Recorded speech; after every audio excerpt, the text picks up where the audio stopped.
All right, everybody, welcome. It's the usual suspects here. And today on the B2B Growth Lab, we are talking about targeting and just conquering ineffective segmentation. I think there's a lot more to this conversation than our kind of surface level write up because it's not just about ideal customers, segmentation, and your pipeline, or the idea that if you just spray your message at everyone, it guarantees that you close nobody. There's a lot of work underneath the surface here. Again, there's a lot of talk about targeting. There's a lot of talk about lead generation out there. Every day in the scroll, we're all bombarded. Every day in the DMs, I don't know about you, but I'm bombarded 17 times a day about all the leads that can be coming to me. Right. I don't see very many conversations about converting those leads, about finding out if they're the right customers. I'm just sold volume all the time. And I think a lot of businesses sell themselves on those ideas. So, yeah, I think we need to dig into customer personas, knowing who your customers actually are, talking to your people, because then you know what your customers are saying, and piecing that stuff together so that you can get past ICP. This is the last thing I'm going to say on it before I open the floor. I've met, I don't know, 1,000 people in the last year who will talk about ICP all day long. I've heard 4 of them mention Avatar. And that shit really matters because it's like, who do you want to talk to? And then, well, what are you going to say? Right. When you get their ear? Where are they? Yes. Great question. Well, and I think that, to Jacob's point, a lot of times the way that we're developing this stuff is very top down. I've even seen people trying to use generative AI to generate this stuff. And it's a bad idea. Don't do it. Because it hallucinates so much with stuff like this. I wrote an article for martech.org about this. And so I've spent the last couple of days really digging into when AI hallucinates. And that's one of the key times that AI hallucinates is when it's trying to deliver something. It doesn't know the answer, but it's been programmed to try and give you what you want to hear. So it's just going to tell you something. And if you think it's some arbiter of truth, you're going to be up the creek without a paddle very, very quickly. So it's like you have to talk to these people to understand them. But a lot of times the way that we talk to them is wrong. We're doing surveys instead of doing interviews, and we're not asking the right questions, not listening for the right things. There's it's a whole science, and people just miss it when it comes to ICP identification. There's also an analysis portion where it's like, okay, but like, have you done a client profitability analysis using activities-based costing so that you can confidently go into a conversation and say, I know that these clients cost me this much to operate and I can generate this much profitability. And that's like the first step. So anyway, I'll shut up so you guys can talk, but that's one of those things that irks me. I find it trifling. I like irksome. I want to lean into that a bit more. We'll see if we can get a rise out of you in a bit. But before we go there, okay. Survey versus interview. Okay. Internal or external? What do you have to say about that, Rob? What's the difference, and why should people even care? How can they even tell? I can never get the same qualitative data, which I would argue is at least as relevant in many circumstances versus quantitative data. I can't get much qualitative data efficiently or to the greatest extent of quality from surveys. You just can't, because even if you ask the open-ended and you start giving people text fields, the best analysis for that is to do a word cloud. Doesn't really capture sentiment, right? Right. Lose too much. You get to the interview and you have an opportunity for follow-up. You can really dig. If 70% of communication is paralinguistic, you get 70% more out of the interview, right? Beautiful. So it's just better. It's just better. Yeah, that's brilliant. That's a premise I've had for a while. I've been challenged on it a few times, but I say texting doesn't qualify as communication. And if they argue, I'm just like, pick a TED Talk, any of the 10. They'll give you a different percentage, but it's high. Right. So, we have this environment where we want to make people feel like we care, whether it's, internal or external. And we will talk a little bit more about segmentation, but the only way you can segment, the only way you can target is, again, to have that avatar picked out. And how can you get one if it's made with your imagination or AI's imagination? Right? Like, we need to stop imagining and start having actual conversations, communication. And again, there's that thing that I think shows up a lot of the time, which is, you touched on this a couple episodes back, Rob. There's a reason that the thing was bought for, and it wasn't what they said it does, or Right. why they told you it was great. In the slightest, right? It's so far off. So there's a whole bunch of people looking for what you've got, and it's not what you're telling them it is.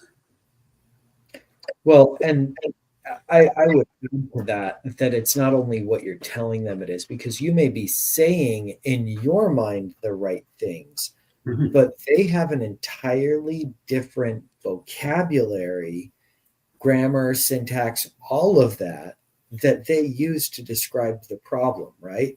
So they may not say, my lawn is dying. They may say, yeah, my lawn is super janky, right? And so if you can communicate and use the word janky, right, Mhm. then that's when things really begin to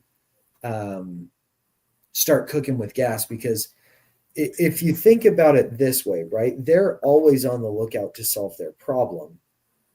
And they are thinking about the problem a certain way. And when your marketing communication comes in, they have to run that through their brain. They have to translate what you're talking about into their language so that they can say, yes, this does or does not solve my problem.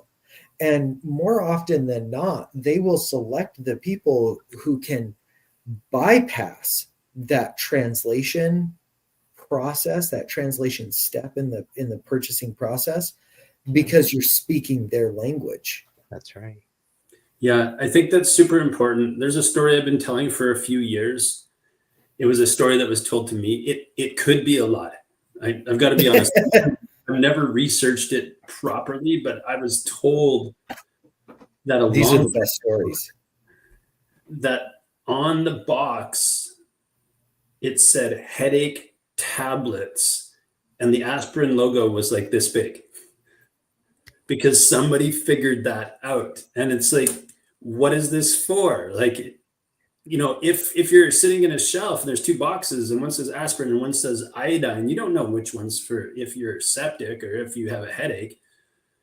But when it says headache tablet, or I guess, I don't know, I wouldn't put festering wound on the box, but the reason at least. They do put wound dressing on the box, though. Perfect. Yeah, because somebody figured it out. Like, they can't draft on aspirin. It's not as easy, but it's close. And, I do agree with you, Zach. I think that gets missed so often. So often. It's some sort of complex brand name and logo, and you have to squint for the small print and be like, what's it for? What problem does it solve? Well, and I think we have to think about that. Like, if your business is doing that, who are they doing it for at that point? Are you actually trying to solve the customer, or are you just frankly masturbating? Like, I don't mean to be crude here, but like, is that what's going on here? Like, because that's what it seems like when your logo is front and center and the customer has no clue what you do for them. This is not about the customer. That's about you. And I had a mentor, I swear I say this on every call. I had a mentor who said the privilege of doing business is serving other people and solving their problems in exchange for money. Mm-hmm. Yeah, absolutely. The phrase I've learned most recently about that, and it's really so deeply focused on the work that we're doing for companies, is it's about being obsessive about the customer journey, which is my job, but their job is to make sure whatever they're delivering to the customer has a massive impact, right? And like, how big of an impact is a headache going away? Well, if it's a terrible headache, it's a huge impact. Yeah. And I think that oftentimes there is a cultural implication here as well. Okay. Because if you think about it, if these businesses are so focused on themselves, there's something going on in the culture there that's driving people to feel that need. And the other aspect of this is that there is a culture at that point that willfully disregards customer needs, or at least subjugates them to the need of the brand. Interesting. It brings some big brands to mind. Right. Well, let's talk about them. Let's talk about them. Let's get into the meat and potatoes. Let's name names. Come on, that's where the good stuff is. Well, I'm not for or against them. It's just a brand example, but in one of the slide decks that I've built to just kind of talk my clients through thinking about this stuff differently, I put Tom's shoes up next to Nike. Mm-hmm. Because there's a huge difference, right? Like, their thing hardly fits on the box, which is when you get a pair of shoes, the child who doesn't have shoes gets some, right? Very different messaging from Just Do It, right? Not that they haven't done incredible things for athletes and all that kind of stuff, but yeah, one of the brands is like really purpose-based, and the one just kind of hits you over the head. Well, I think though that Nike's Just Do It isn't speaking and saying, isn't Nike the best? Right. That's true. What I'm talking about is, I call it the used car test, or not the used car test, but the car ad test.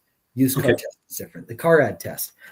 Because if you watch TV, you are inevitably going to see an ad for a car. Mm-hmm. It's going to happen over 30 minutes. And when you see the ad for the car, you don't see them selling a minivan based off of storage capacity, or how many kids it can fit in, or the stain resistant nature of the upholstery. And if you have small kids like me, you really care about that stuff. Right.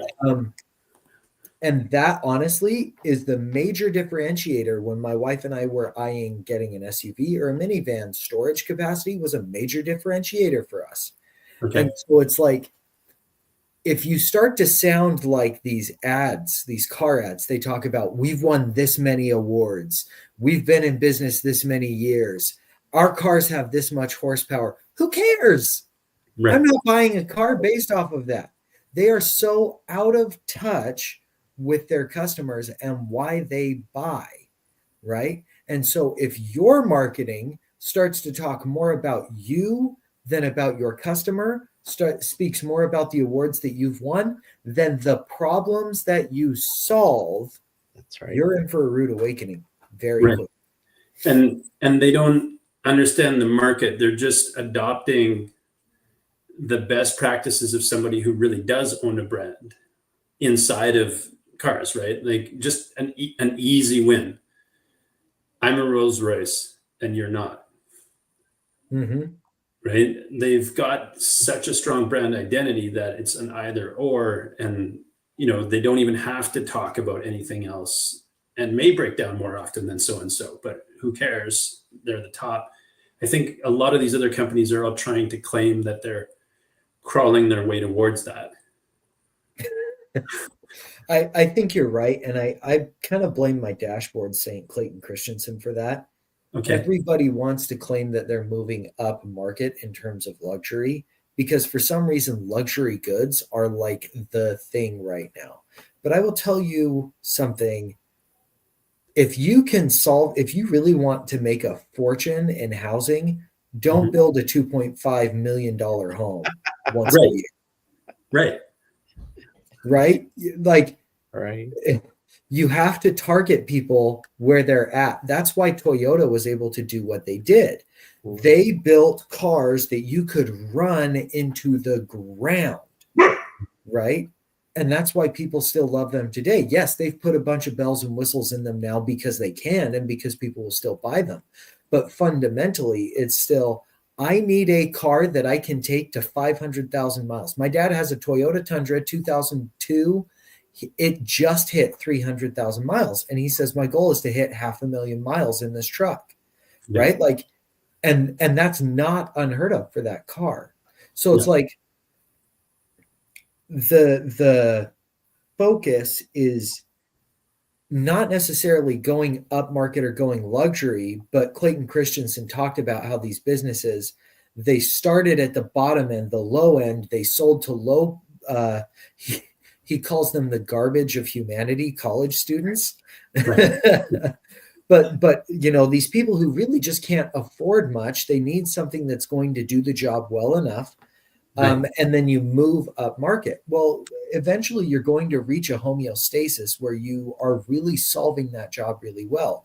And at that point is when you spin out alternative brands and take advantage of new ICPs and things like that. But again, stop trying to move up market. Stop trying to be luxury. Like, frankly, just do your job, do it well, do it for poor people, do it for rich people. Who cares? Do it well and make money. Okay. Cars that do this, who does this best in cars, right? I think it's Volkswagen, right? Volkswagen, Audi, Porsche, Lamborghini, right? And even within Audi, you can go all the way up to the A8 or RS7, or like, you can get stupid in Audi, but it's still not the Lamborghini SUV, right? It's still not a Lamborghini. And then Porsche sits right in there, like, want to go like that fast, but not pay that much. Don't want to be quite as douchey. Okay, right. Drive a Porsche, right? That's super interesting. I think you just started doing something that I was going to ask a question about, which is the personas. Right? Yeah.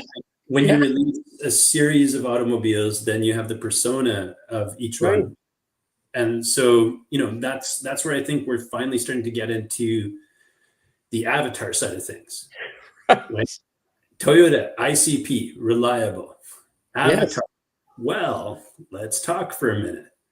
Right? Do you want an SUV, a full-size pickup, a smaller pickup, a, you know, tiny little thing that will last forever and is affordable for college? Like, and all those ICPs are sitting there. And that's maybe a great example for people who are kind of rolling through this, because each of those is made for the right person.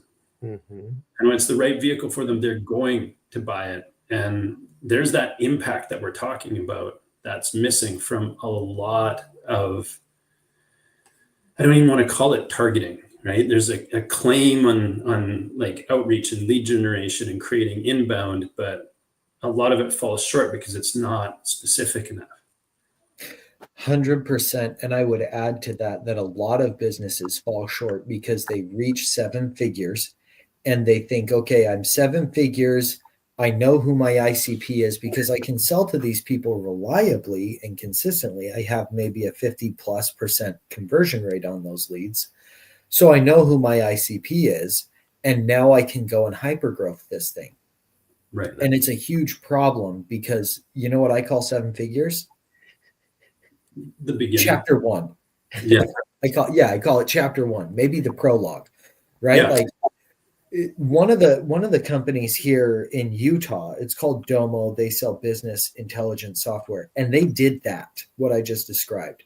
They hit about 7 figures and they said, okay, we've got our ICP, we've got product market fit, we know who our personas are. So we're going to go and sell the crap out of this thing. And they became a sales driven organization. They have like, for every 10 salespeople they have maybe 3 marketers, right? Like it's just way out of whack. And they're like, they are very sales centric organization. And their retention rate is about 75%, which is 20 points below anyone else at their same size in the industry. Interesting. Because they decided that they knew what their ICP was, and they haven't reinvested in that ICP, and they haven't said, okay, let's really understand who is like the avatar here that's buying. What is the job they're hiring us to get done? Who are our most profitable customers? Because that 80-20 rule applies here. 20% of your customers generates 80% of your profits. So if you can know who that is, that's who you start building your persona off of. But businesses don't do this because they get in their mind, I've hit 7 figures. I know who my ICP is because I can reliably close. I can build a persona off of that, or an avatar, and away we go. Right. But it's way more complex to build a profitable, scalable persona and avatar. Yeah. They're spicy, Jacob. Are you happy? I am. You're getting more earth. The formula that I use and what I was taught is actually touch nothing till you hit 10 million. And I think it's for that exact reason, is because the people who developed the process saw all those failures between 1 and 10, and they're just like, it's better that you don't do anything except for the only thing that works till you get here, because then you've made all the mistakes you can, and you know why, because you haven't, everybody's seen the meme of like what success looks like from a distance, and then this is the close up, right? And you see 174 schizophrenic motions with the line still in between the dots, and it's like, no, that's the truth, but there's a smarter way of achieving it. I think you're right, and I think that when you say wait until 10 million to touch anything, what you're saying is not when you're at 10 million, you've got everything perfected. No. What I'm hearing you say is when you're at 10 million, now we can start doing the serious investigative work to understand who is our persona, who is our avatar, what's their journey, why are they buying, like the really in-depth product marketing work that is absolutely vital to taking a business from 10 to 100 million. Yeah. There was a day and a time, and I used this in a conversation earlier today, so it's still in the frontal lobe, but there was a day and a time when Dropbox added something besides just storage, right? But it was a long time, is the point. A really long time before they're like, oh, we have a file. You can have a document in here now, right? A native document. And like, again, a really long time, well past 10 million. I mean, I'll look it up in a minute, and that's kind of the point, right? And so many businesses get, like you said, past that 1 million place, and they're like, storage is the beginning, and now, right? And they add 17 more features, and people get confused, and all that stuff starts to burn down around them. Right. And this is, I think this is fundamentally a problem of entrepreneurship and a culture as well. And Rob, I'd be interested in your thoughts on this, but like, frankly, entrepreneurs, startup founders are real squirrely guys, and they get impatient. They can't go narrow and deep into one thing. And so they build this culture that is very curious, very innovative, quote unquote, innovative. But the problem is that they also don't really like people who are pointing out flaws in that strategy, because they say, oh, you just weren't on board with the vision. And so they create a culture of yes men, and then everything burns down around them because they are pursuing 17 different projects none of which are actually related to your core ICP except for one. And that one is the workhorse that's carrying everything and doing all the work for the rest of the business, keeping it afloat. But because you've lost focus on that, that is starting to lose steam. And so everything burns down. Anyways, Rob, I'd love your take on that. Well, I would let's not constrain this to small businesses, right? I worked for a $200 million a year business that had a gate schedule for marketing product launch. Gate 43, talk with the training department and figure out what we need to do to make sure our frontline call center and tech support associates and our domestic and international operations have everything they need, right? Knowledge, scalability, product brochures, etc., to make sure this launch is a success. I was routinely talking to marketing and saying, WTF, Gate 43, right? I got a new product. You put one on my desk. This is the first I'm hearing about it. What's up? Oh, Yeah. you just don't understand. You don't understand. I said, hey, it's your gate schedule. You wrote it, right? Sorry for the accountability, right? Yeah. You know you need to do it. You had to have done some of the work to prove out that the product was viable anyway, right? You did the analysis. Just hand me some of that content. That's all. I'll do my magical thing. But no, they no follow through, right? Got to do the diligence. You got to do the research. If you're the marketing department, do the marketing research, partner with sales, get it done, figure out who they are, where they are, what they care about, how they talk. And then when you pick the product and you're going through your gate schedule, follow your own gate schedule. It's not rocket science, right? And you'll have better product launches, and you won't suffer a 25-point decrease in sales in a given year, right? Because I don't know why that product didn't succeed. Well, maybe your entire international dealer network was caught flat-footed, right? I don't know. It's a mystery. Yeah. It's wild. Yeah, it looks like they basically ran for about a decade before adding more features. Yeah. Wow. Sometimes your market moves too, right? So, I mean, if you're, let's talk cable TV. Oh, good. There's irksome. Yeah. Well, I mean, cable TV, I think, is just the beginning. Let's talk search, right? Online search. Uh-huh. No one uses online search anymore. Uh-huh. Everyone uses ChatGPT. Everyone that I talk to uses ChatGPT. That's the right? worst use of GPT.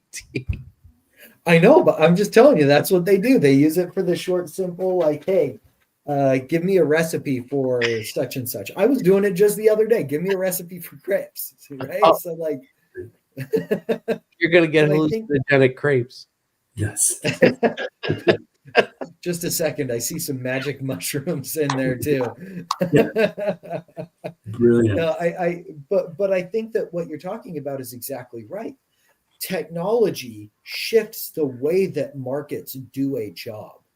The job itself doesn't change. The underlying problem that they need to solve, the outcome they need to create, never changes. It never goes away. But the technology that they use to solve that does change. Mm-hmm. And there's a Princeton professor named Dr. Rita McGrath, and she writes about this. She says that strategically, businesses need to stop seeing themselves as building a moat with a castle and crocodiles in the moat and all of that stuff. And they need to see themselves as competing in the Hunger Games, and people are throwing in technologies.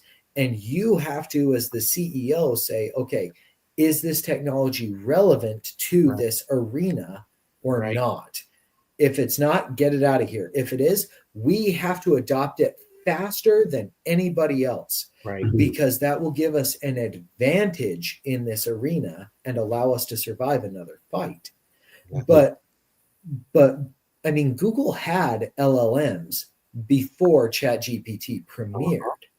Yeah. But they did not put it into place because it would have damaged, in their minds, it would have cannibalized search, which is where they get most of their data to drive their digital advertising. Right? Their whole business model would have collapsed. And so markets change, but the important thing is that as a business leader, if you're thinking strategically, you have to be keyed into what that avatar wants and needs from you. So let's maybe rephrase that and say that moat that you built around your castle can actually become quite septic. Yeah. Oh, yeah. Totally. Yeah, it's not moving, right? Like, you don't want it to get stagnant. And I think the agility stuff that you're talking about, I wrote an article on this the other day because I found it so fascinating, right? Like, Perplexity came on the scene, and for all intents and purposes, I don't know how accurate it is or not, but it's like, these things hallucinate and we don't or do less because we're research based, right? It's just research on steroids because it has that leverage of the AI inside of it. And then they watched their persona. They watched the people who are using it. Right. And people are looking at it to compare notes on things that they're shopping for. And they saw that and they're like, damn, we should put a buy button in here. So that's where they're going, right? Yes. Because the users told them that's what they wanted. Well, they were listening too. Yeah. I think a lot of businesses, once they reach a certain size, they stop listening because of egos. We, especially on the executive team, especially if it's founder led, I built this company up from nothing. I know these people better than you do. Like, there's a company here in my hometown. They do basically server farming for printers, right? Getting printers to play nice.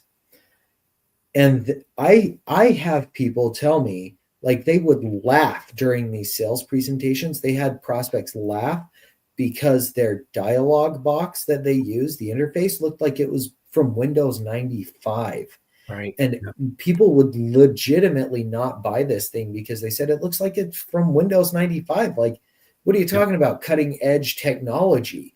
But the CEO refused. He refused to update the interface despite everybody telling him that. And guess what happened?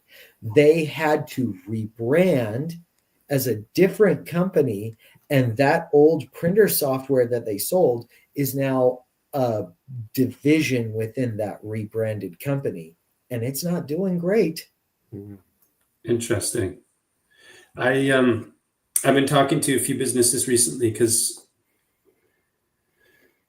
I think there's a few different places that we're looking right now and being like, well, how do we want to position ourselves in the market? And one of the things I've seen, and you just reminded me of it, Zach, mid comment there.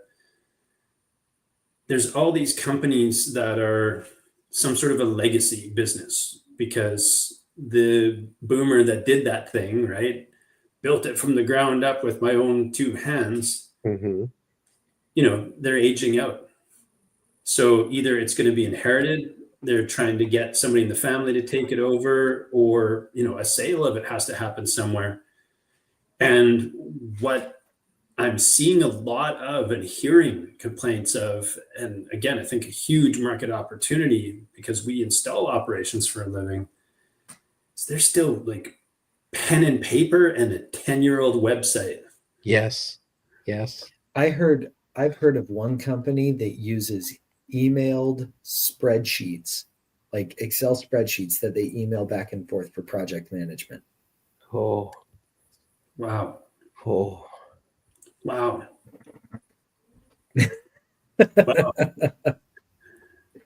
Yeah. And I was on a call with these guys a couple of weeks back, and they have, they stood up a pretty decent instance of a CRM and that kind of stuff. It wasn't working the way they wanted, but that wasn't the conversation. The crazy part is they were 60K in and waiting for 3 of the 8 people in their sales organization to age out because they won't touch it. Yeah. Also, right? And so there's like, that must not be the only situation that exists out there in the world. Yeah. And so, I don't know, this is where your expertise comes in, Rob, but how many generations do we have inside companies now? Let's go with 4. Right. Wow. And one of them maybe doesn't like to, like, is wishing for the return of a rotary phone. Let's leave it at that.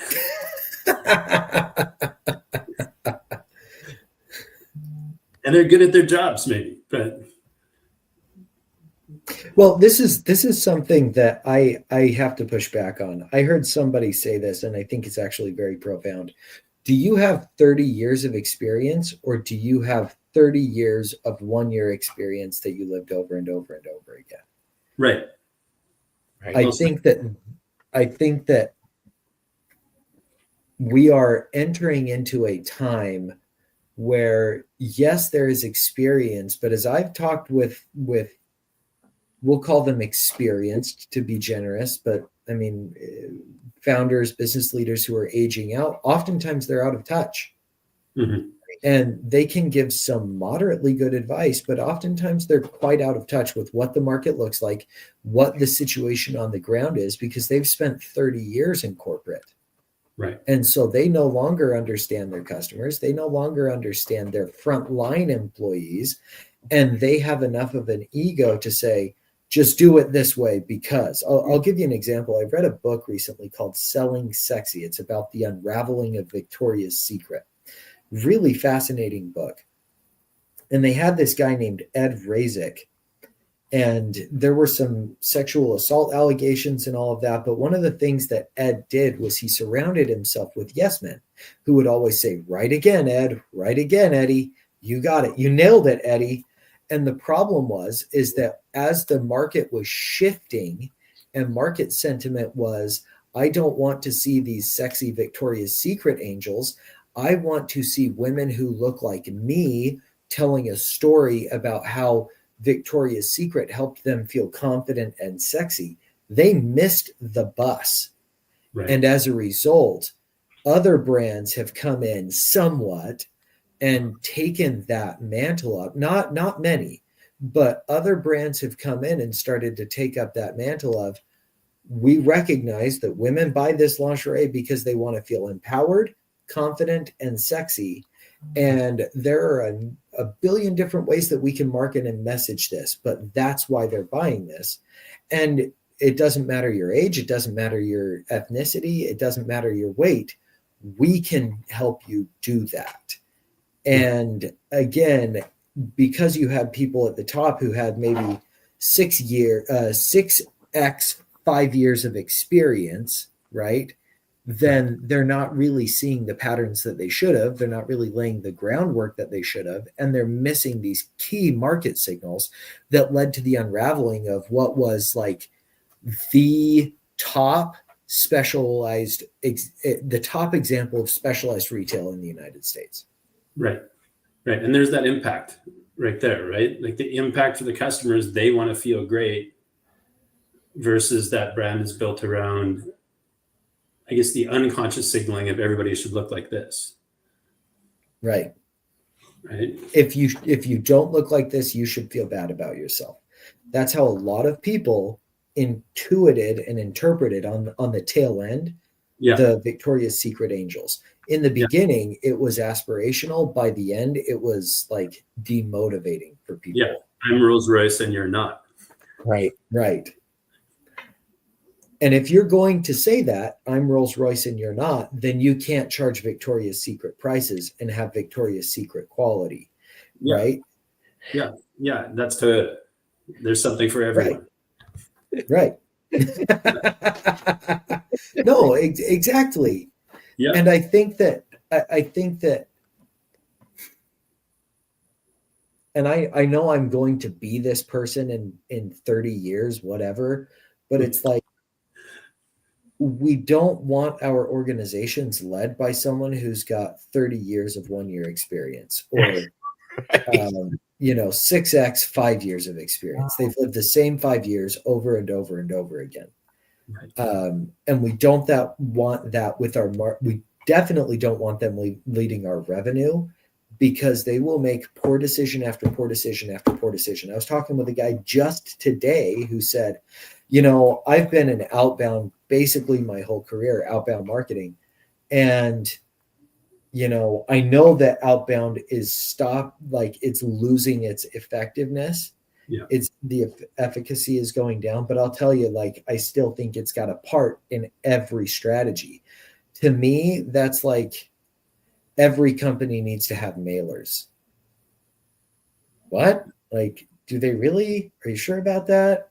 I don't know about that, right? Like, so it's like you can already see that, and you have to be careful and aware of that and sort of take this autodidactic approach to what you're doing. Right. Got it. So I like how broad we went today. I think to start weaving it back together, the idea that you can have multiple products, it still makes sense. Right. Well, companies of certain size do an exceptionally good job of it, of putting out the right thing in the right size for the right customer. But also, you want to be a certain size before you start doing that. I think you'll really hurt yourselves if you go too broad too soon, try to be all things to all people. And, you know, because it's an example we've championed a couple of times today, wait until you own a quarter of the world market, right? And then broaden. Yeah. Really, there's a reason to do it, and there's a time to do it. And I guess one of the things that I think is a piece of advice in my experience anyway is put it off longer than you think you should. And for goodness sakes, talk to your customers and talk to the people on your team who are talking to your customers. Or hire somebody who will. Yeah, exactly. Bring in outside help, because, you know, I guess most people are too busy doing the day-to-day to have those conversations. And so, yeah, bring in outside help. And even though it's uncomfortable, Mm-hmm. it is often the case that the person telling you the thing that makes you uncomfortable is the most valuable person you could be around, right? Absolutely. 100%. Yeah. 100%.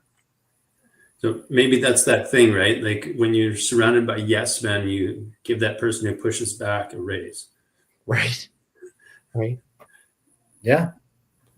Well, and I would just add to this. I think that this is where using GPT can actually come into play and be used very effectively, which is I'm going to upload all of my purchasing data, all of the people who purchased from me, and I want you, ChatGPT, to analyze this data for patterns that I'm not seeing. You know, if I am a grocery store, maybe people buy watermelon and orange juice and marshmallows. And so I can then use that data to push and stock and all of that stuff. But that then can help with my marketing messaging. It can help with my sales promotions and all sorts of things. And that is, in my opinion, a proper use of ChatGPT. Don't use ChatGPT to generate insight. Use it to provide data so that you can generate insight. Nice. Analysis. Yeah. Yep. Anything else as we start to wrap this up? No. I'll say this. This is the last thing, I promise. If you're going to talk to your customers, you've got to make it worth their time. Yeah. Well said. And you've got to spend at least an hour with those people. Yeah. Absolutely. All right, I'll shut up. Okay. I wonder if anyone found the Easter egg today. Yeah, I have no idea. Comment in the chat. I don't know. What do you think it was? create a prize for it in the future. Yeah. Let's go. There's one in every episode. Absolutely. And for those of you who stuck around this long, your feedback is useful, valuable, important, not just because we listen to it, but anything that you comment on is helping other people too. So, do participate, and thank you for your time.